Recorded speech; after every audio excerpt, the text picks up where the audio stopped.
না চালিয়েছি। Happy mother's day. এই যে হ্যাপি মাদার্স ডে উপলক্ষে আজকে আমরা সেলিব্রেশনটা করছি, এই জন্য এই যে কেকটা কাটা হচ্ছে। এই যে কেকটা দেখতে দেখো ঠিক এরকম দেখতে হয়েছে। এখন এই কেকটা আমরা কাটবো। এই যে ছুরি আমি লেগে দিলাম, তোরা কেটে আমাকে কাটো। তুমি কাটো। ভাইজি আর পিসি দুজনে মিলে কাটছে কেক। আমি না, মানে পিসি কাটছে এখন। এই সাইডে কাটো।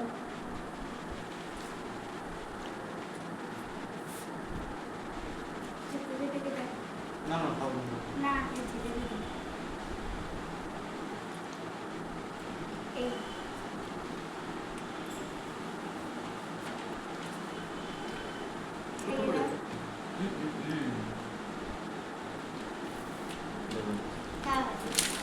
বাবাকে দাও। টেস্টটা ভালো।